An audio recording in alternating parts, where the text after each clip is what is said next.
These are challenges. How do we make them huge opportunities? Just the mindset, I think, of being more forward-thinking, more strategic, and more optimistic.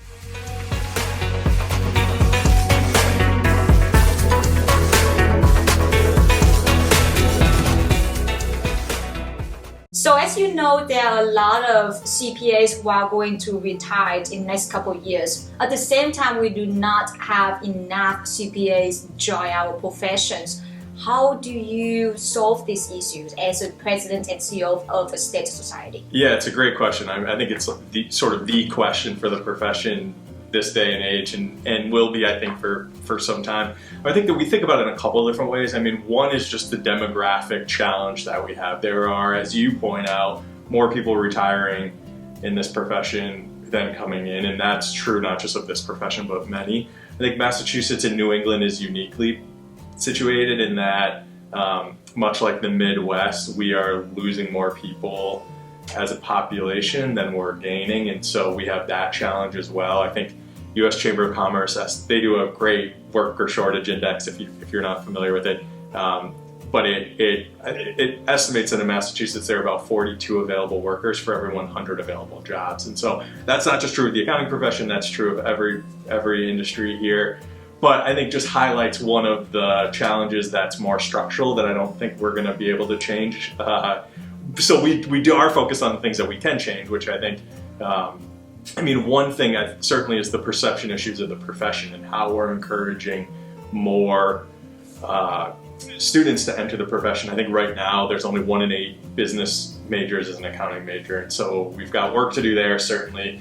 I think we have work to do to sort of promote business education more generally. I think you're familiar with some of the STEM conversations around advocating for accounting's inclusion in STEM at a federal level to really help with that. I think both the brand, but also fueling more K through 12 education in this space and really fighting the erosion of business-based coursework in public K through 8 institutions or K through 12 institutions. And so there's certainly that piece. I also think that what will be interesting is watching the intersection between some of the emerging technologies that we've talked about and the workforce development challenges. And so I think we're seeing that. I think, there's some pretty significant stat. I think 78 or 80% of accounting firms are using automation in some way already. Yep. And so how firms and organizations, corporate finance teams will continue to leverage technology to help mitigate some of the workforce development challenge, I think will be interesting and something we'll... Can we add about the CPA exam as well?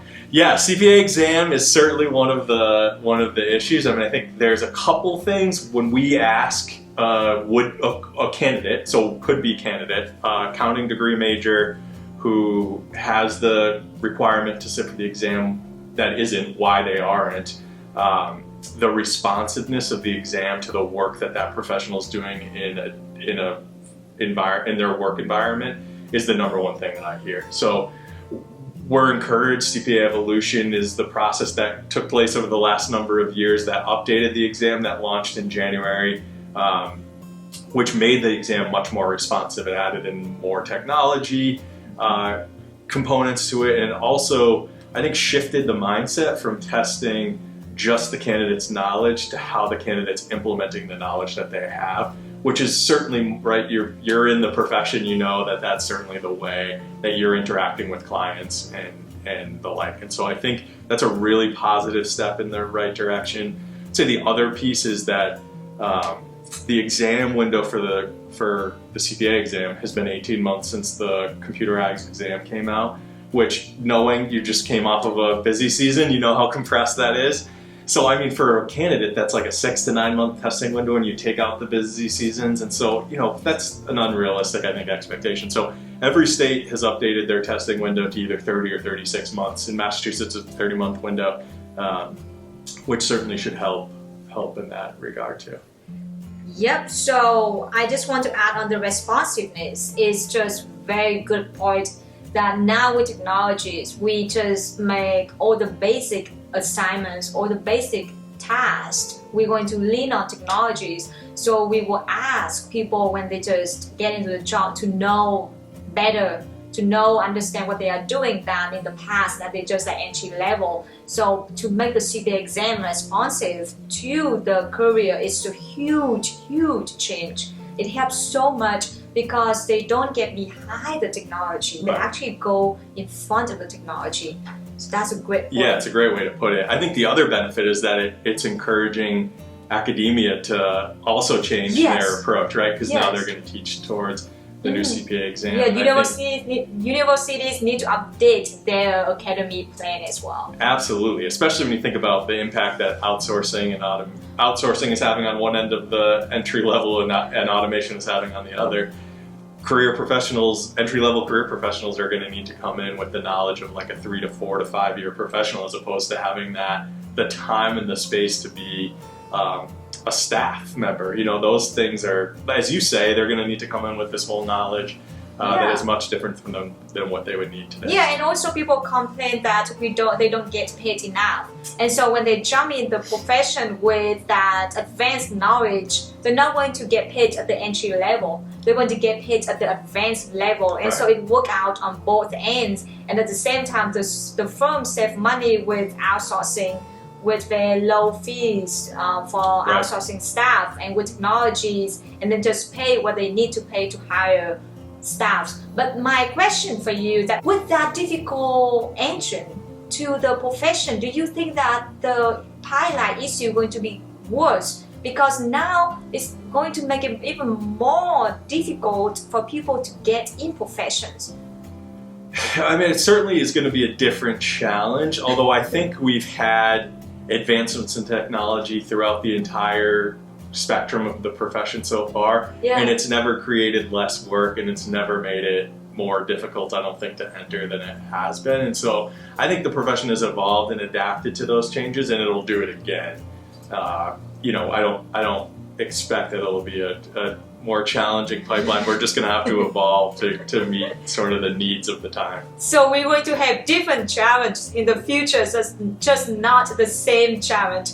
Yeah, exactly. I mean, I think just demographically, the pipeline challenge is always going to be there. How we address it using some of the tools that we have, I think, will be important. So how we're leveraging technology and automation, how we're really skilling or reskilling the existing staff that exist, and making sure that we're closing the skills gap from college graduate to the 3 to 5 year professional. I think those will be the pipeline and workforce development challenges that we're already grappling with, but that we'll continue to need to grapple with.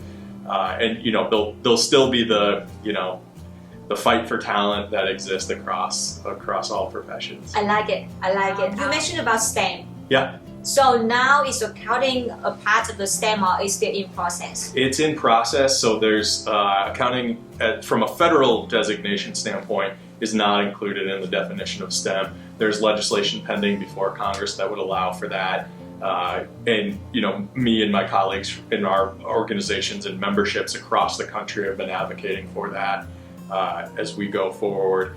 I would say state by state, it's different. In Massachusetts, we're pretty lucky in that the state views accounting as a STEM profession, and so we've been able to leverage that to build these innovation, what's called innovation pathways here. They're dual enrollment programs, I think is more traditionally known as. And it allows for college level accounting programs in public high schools. And so we have 2 partnerships, one with Bristol Community College on the south coast of Massachusetts, and then one with Middlesex Community College, which is right in our neck of the woods, and to help us expand those programs out through their high school networks. And so I think we've seen sort of the success of that model. It's a great way to provide some public-private partnership. We've invested through our educational foundation in those programs, and then leverage state dollars for the K-12 institution. And so I think you could see that scale up really nicely at a federal level if we get that designation. That would be awesome. I agree. I'm looking forward to that day, because as an international student standpoint, when I came to US for college degree, I had an issue to find a job after I graduated as an international student with the accounting degree, just because it's not a part of the STEM program. Right, that's a really good point. I mean, I think from a immigration standpoint, it would allow longer H-1B visas. It would allow greater access to those for accounting degree holders and so. Exactly. So you will attract more students to get involved in the accounting major as well. Yeah, absolutely. And I think it alludes to, this is maybe a third rail of podcast here, but it alludes to the general conversation around immigration and how we should think about immigration as part of our workforce development solution, because the U.S. is coming to a point where there will be fewer births than deaths, and how do we fill the pipeline without more comprehensive immigration reform? So. Yep, I agree with you. And the next one you're talking about is perception. Yeah. Perception is really important because people still have the old thinking that accounting is so boring, old thinking that accountants just stand behind the desk. Hey, I'm not standing behind my desk now, I'm interviewing the president and CEO of MassCPA. But how could you change the perception? Yeah, I mean, I think you're dead on. There's, part of it is leveraging the work that you all are doing. So you're doing a wonderful job highlighting some of the pathways that folks have taken. We're certainly doing that through we have 11,500 members, and we encourage every single one of them to tell a better story about what the profession is and what it could be for future generations. I think there's also great work being done by the Center for Audit Quality and their Accounting Plus initiative, which is spending some pretty significant dollars on advertising and really targeting the next generation on the platforms that they're using, all stuff that is way over my head, but like TikTok and Snapchat and I think even YouTube, and so maybe we'll get an ad associated with our recording here. But I think there is there's more of a concerted effort and a more organized effort than I've seen in my time at the Society in the 11 years in really reshaping the brand of the profession. And I think CAQ is leading on a bunch of that. NABA is doing a lot of programming with CAQ to leverage some of those resources, as well as a number of other state societies that are lifting that up. I would say we do that as well, in part because all of their advertising is data-driven, and so you get great research out of the work that they're doing. Yeah, so you mentioned about better stories.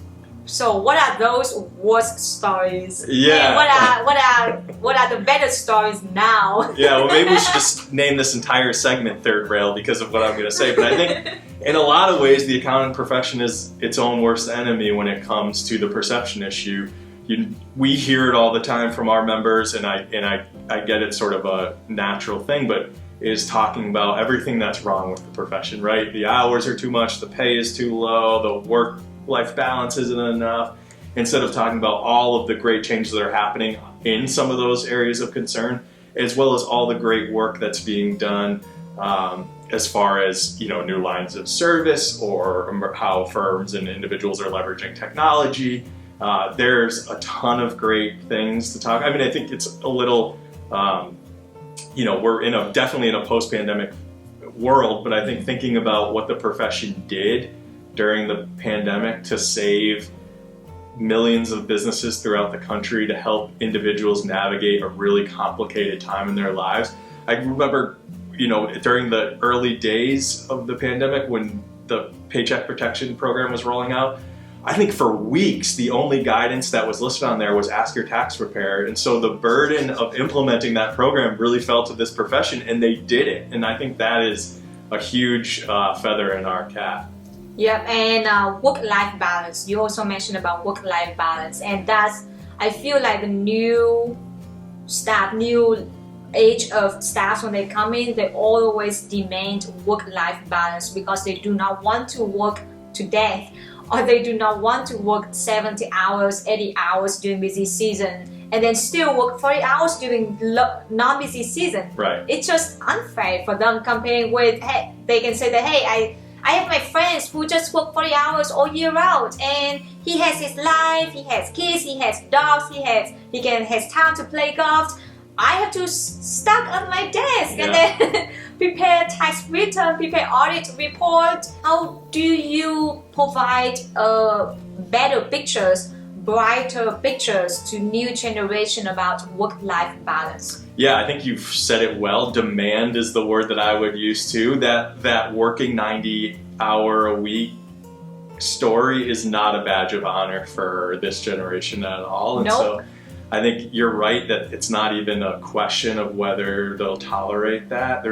This generation is just not going to tolerate that. And so, I think we're seeing a ton of great work within our organization, within the firms that, in the organizations that are members of ours, in capping busy season hours. I think many of them are striving to cap it at 55 hours. I was talking to a firm on the North Shore of Boston, so located a little bit north of where we are, that has 4-day work weeks, 32 weeks a year. And so they, outside of busy season, they're working 4 days a week, really trying to get at that. I think a lot of firms are leveraging some of the emerging services like client accounting services to build capacity internally to both manage billable hours and leverage higher value services. And so I think there's a lot to be said for what the profession is doing. I'd say we did a member needs assessment over the last year, and burnout and work-life balance were the number 1 and number 2 things impacting individuals. And so I think there's still work to be done. At MassCPAs, we have a whole wellness center, which is all curated resources to help both the individuals and the organizations bring those concepts to life. I think there was a great Fortune magazine article, and I wish I could remember all the stats, but it really highlighted the return on investment that's generated from implementing some of even just the wellness activities within the workplace, just to get people out and moving and getting away from the desk for a little while. And so I think the profession is doing a much better job on addressing some of those challenges, and that should be part of our story, right? Is how the profession's evolving to meet sort of the needs or the demands, as I think you put it nicely, of this next generation. Yeah, burnout. That's a big key too. A lot of people, they burn out in public accounting, so that's why they move to private accounting, asking to work only 40 hours, 9 to 5 p.m. and done for the day. They don't have to work 9 a.m. to 9 p.m. or even midnight to get the job done during busy season. But sometimes it's also the work ethic. You need to do what it takes to get the job done.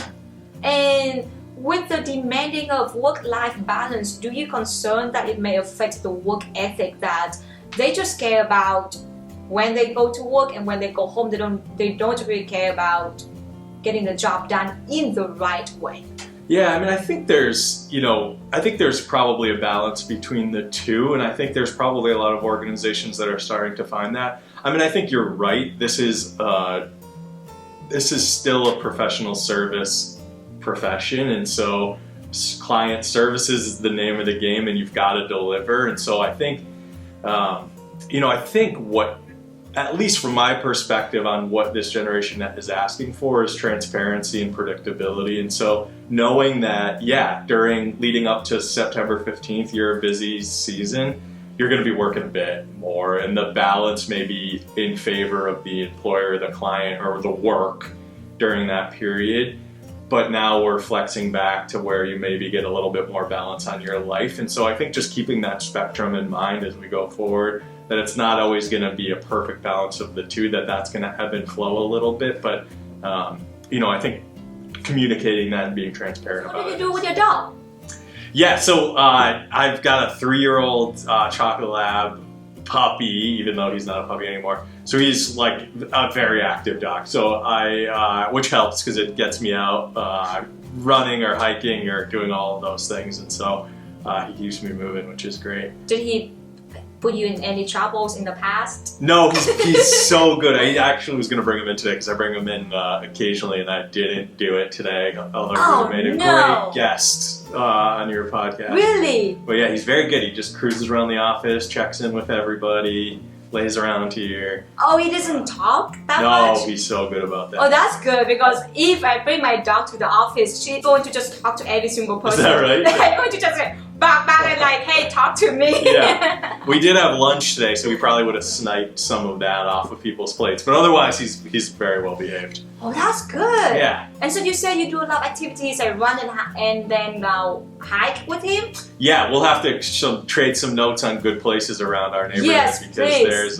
there's a ton of great places. But it's great motivation to get up well before work and just take him out for an hour and do that again at the end of the day. So yeah, it helps a lot. That's amazing. And whenever you go back home, your dog will be so excited, right? Yeah, Seeing he's you, just like, all the "Let's go." energy, Yeah. and so feel so happy. Especially work from home. I know you do that all the time, but he keeps me so accountable to the workday. Like, he needs to be out in the morning, and then at 5 o'clock, he's like, "Let's go." So at least I can go take him out. If I have to plug in again, he's fine. But yeah, it's just like I normally walk my dog around 10:30. Oh yeah. So sometimes I was focusing on working for over that time, and then she will be just sit there and then just stare at me. And I was like, am I missing something? And look at the time. I was like, oh, Yeah, the time to walking go. time. Exactly. Time to go. Oh yeah. Yeah, oh, that's crazy. What else do you do for fun besides hanging around with your dog? Yeah, well, we were talking about some of the great places in Boston. Boston's an awesome city, so there's so much to do. It's very manageable. Like it's the ultimate walking city, I think. So you can kind of get everywhere. So love to go out to restaurants and meet up with friends, and a huge family that's all pretty much based in Massachusetts. So spend a lot of time with them as well. That's awesome. I literally probably walked 3 miles this morning. Oh yeah, Just around Boston. Yeah, exactly. On my adventure day. Yeah, And there's so much to see and do, and it makes for a great place to. yes, and you also mentioned that you spend a lot of time with friends and family. So your family around? Yeah, most of my family's here. I am the youngest of 4 kids, and I have 40 first cousins, and we're a really tight family, so we see each other kind of a lot. And I was just home this past weekend for a family reunion on my dad's side, so we got together. So yeah, we're always kind of in each other's. How can you fit all those people in one place? I know it's a trick. Our Thanksgiving and Christmas is wild, but it's a ton of fun, and it's like a great ready-made community that I've just been born into. So it's a blast. Yes, as the youngest kid in the family, your parents must be so proud of you as being the CEO and president of MassCPAs. Yeah, well, I was telling the story earlier, but my mom said, geez, I don't know that I've ever met a CEO before. And my dad, who owned his own business for a long time, was like, what about me? So I think, certainly. And I think, I certainly wouldn't be here without their support, and a lot of the, I think, values that they instilled in our family are what motivated me to work hard and take these opportunities. So I'm just curious what you have changed over time from beginning work with around 11 years working with MassCPA until now.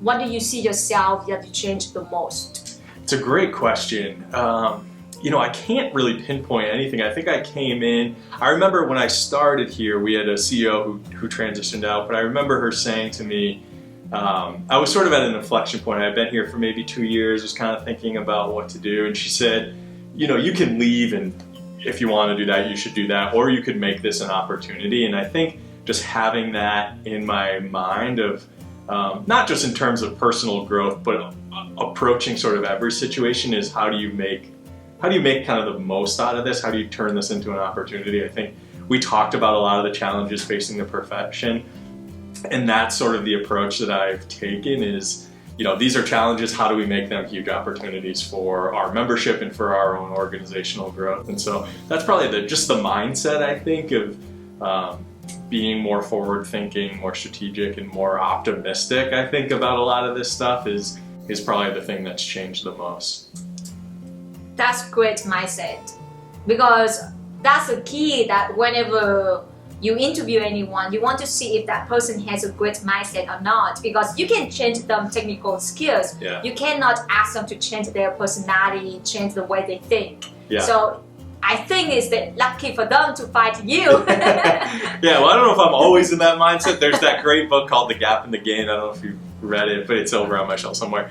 But it talks about, when you're in the gain, it's that optimism, that forward-thinking, positive approach. But it's very easy to be in the gap, and sometimes it happens multiple times a day. And so I'm not always in the gain, but try to do as much of that as well, you know when to put which face on. Yeah.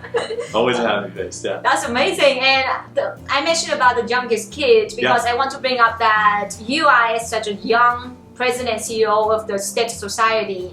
When we talk about before about the pilot, when a lot of people say are going to retire. Mm-hmm. So this is a great example that how younger generations stepping up in our professions. And look at you. At this young age, you already on the top of the state society position already. Yeah. By some stretch of the imagination, yeah. I feel very lucky. We're just chatting. I just turned 36 in August.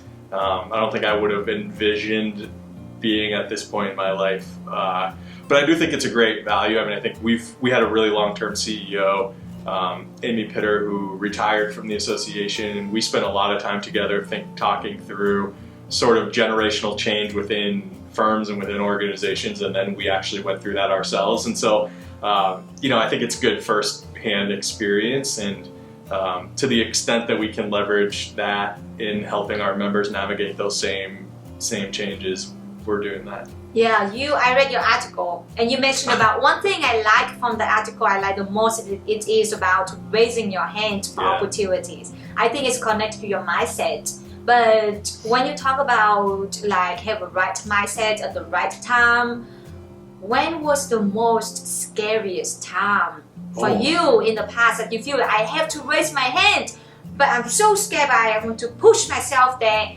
to just take the opportunity? Yeah, it's a great question. I mean, I think if you met me as a grade school kid, I was really shy, very introverted. Really? Incredibly shy.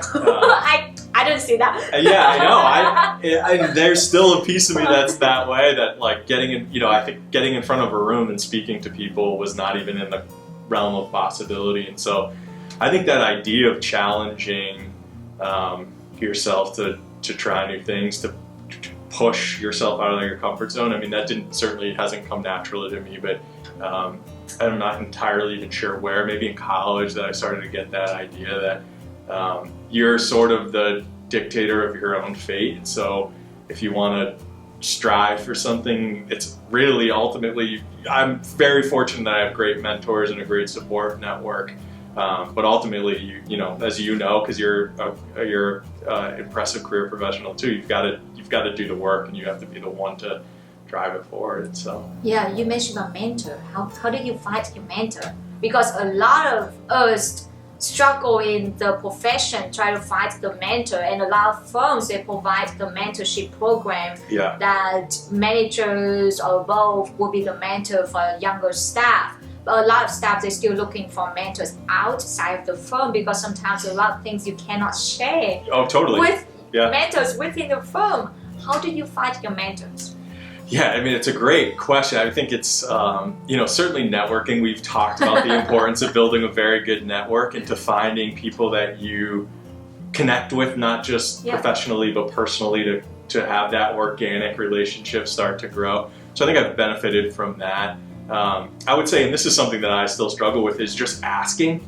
So many people are out there that are so willing to lend an ear, to give some advice. It can be a strict informal mentoring relationship, or just an informal mentoring relationship. I think I have way more of those than I do these formalized programs. Just people that you can get advice from and bounce things off of. And so, and I still am challenged with that. But I think it's a good advice for anybody who's out there, is just reach out to somebody that you admire or have followed, and ask to grab coffee or Zoom or whatever. It's a good way to go about it. Yeah, but how do you start the conversation?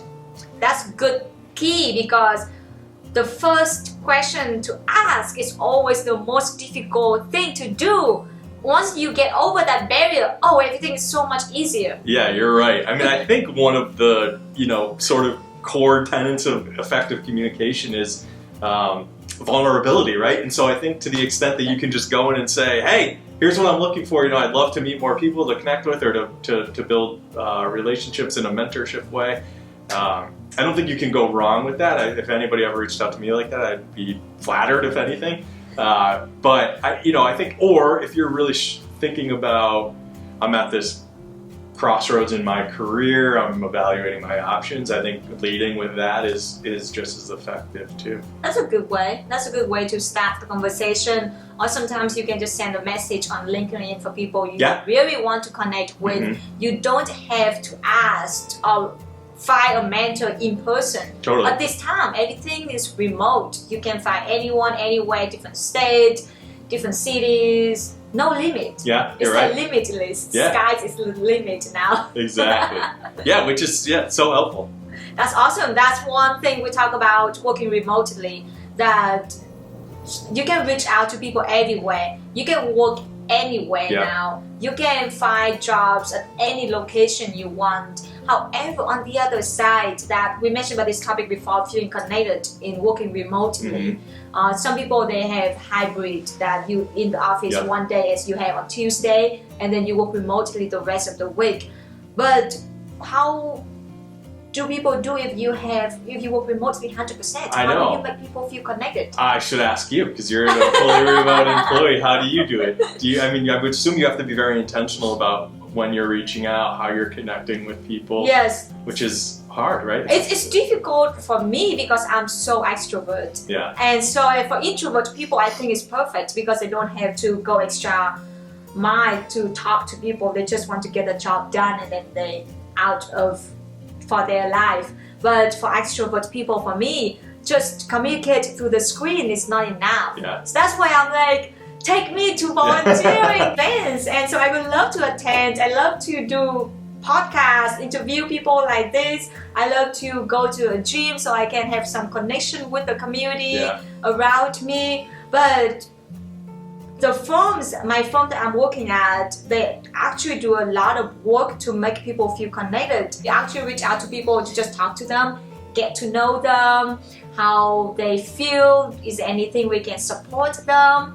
So I feel like it is challenging, but it's also opportunity for you to grow as well. Yeah, exactly. I think so too. I think we, not to keep talking shop, but I think for the association, we think about that a lot is, we used to create these networking events for folks within a firm to go out and talk to other people. And now when we see folks at the same firm talking to each other, it's almost like, this is their time to connect because they're not seeing each other day to day anymore. Exactly. And so I think for employers, it's a great way to build some stickiness among their employees and to certainly help with that connection piece. I agree. So now we're talking so much about professions. So I just want to do something like funny questions. Yeah, sure. Just like, if someone wants to get you a gift, what do you want? Oh, jeez. Oh, gosh. I have many vices, so I could probably go down the list. But I like, let's see, a gift. This is hard. I would say I'm a sucker for, this is alcohol, so I don't know if this is a good thing to say, but like a red wine or bourbon. I like both of those two things. And those are sort of, depending on how long they last, they're gifts that keep on giving, and so that's good. So maybe that. Yeah, what is your favorite vacation spot? Oh, well, we're in New England now, and so during the summer months, I just try not to leave New England because it's the perfect weather here. I love going to the Cape or to Maine, but my sister actually just her and her husband just bought a place in Rhode Island, and so I'm spending a lot of time down there exploring that, and it's great. So anywhere in New England on the beach is probably my favorite spot. Yeah, you said you like to go skiing. Where do you normally go skiing? I do, as you'll start to experience, winter here is not the best if you're looking for activity, and so I ski just to get out and to enjoy. Yeah. Fortunately, have skied my whole life, but any of the mountains in Maine, New Hampshire, Vermont, are all great. There's some mountains actually close to where we both live that are smaller, so it's great. Just a good activity. Yeah. Oh wow! Because we always think about we need to drive all the way to New Hampshire in order to go skiing. Is that Conway? There's a city in New Hampshire named Conway. Yeah, North Conway has some North Conway. mountains. Yes. So my husband and I, we went there with his family. Oh, nice. Several years ago, or many years ago, I don't remember. Yeah, but beautiful. we went there and then skiing. Yeah. And I never skied before.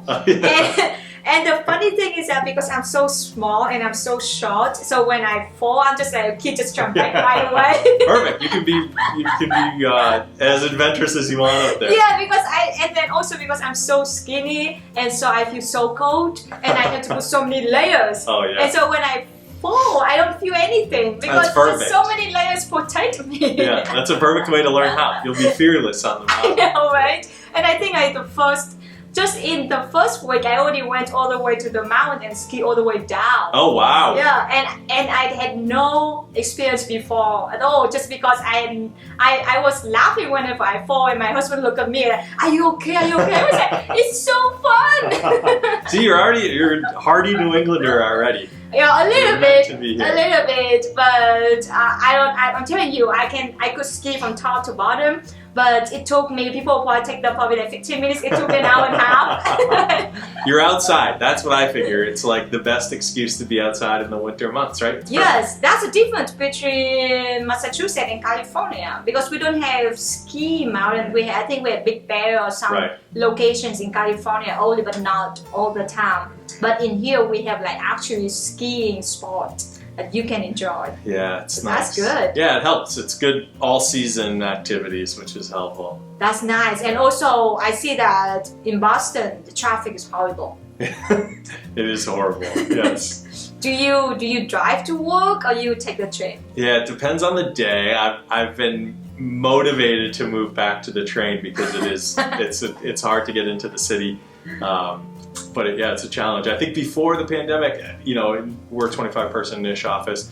24 people probably took the train, and now post-pandemic, a majority probably drive. And so it's a evolution, but you can already hear the horns beeping outside just to get out of the city. Yeah, but the train system over here is I say it's good, but it's complicated. It's very complicated, and I think. I don't know how good it is. It gets a lot of bad press, but it gets you into the city from wherever you need to. From point A to point B. Yeah, that's all you need. Yeah. That's all you need. Yeah, it's certainly. I think it's a challenge for all Boston-based employers is how to get people back in because traffic is such a challenge.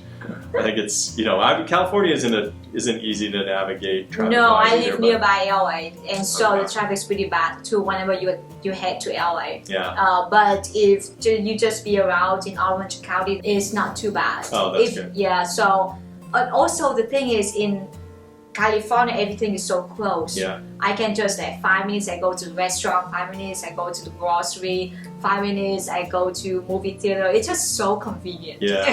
So that's something I learned in Massachusetts, that some cities can be super, super convenient, and just a little bit further only, it all of a sudden changed so remote. Yeah. I think we were chatting that we both live sort of on the suburbs, so just outside of the like main highway belt. Yes. And the towns over from us are farmlands, basically. Exactly. It's funny. It's just funny. I was like open eye experience for myself. I was like, wow, what a big jump. Yeah. That's why I was like, I cannot live too far away from Boston. No, that is for sure. That's for sure, yeah. So we touched a lot of points during the interview today. I was wondering if you have some tips and advice for young professionals who are looking to the CPA journey, or are they looking for considering to take the accounting major for students? Yeah, well, do it. I would say is my number one advice. Do it. Yeah, do it. I think so much of what we talked about is highlighting a lot of the benefits of the profession, a lot of the innovative things that folks like yourself are doing, and highlighting a bunch of the great career paths. And so I would encourage everybody to reach out to me, reach out to Rosie, learn a little bit more about what a career could look like for yourself, a little bit about what the profession's all about, and start to build that knowledge set. And then we've talked a ton about the importance of networking, and so start to build that network. It certainly can't hurt. That's really important. Yeah. Networking, you never know who will lead you to where. So yeah, absolutely. That's amazing. But thank you so much for the interview today. It's such a great time talking to you. Likewise, it was so fun to do it in person too. We're really psyched to have you here. Thanks so much. Excited. Thank you so much. Yeah.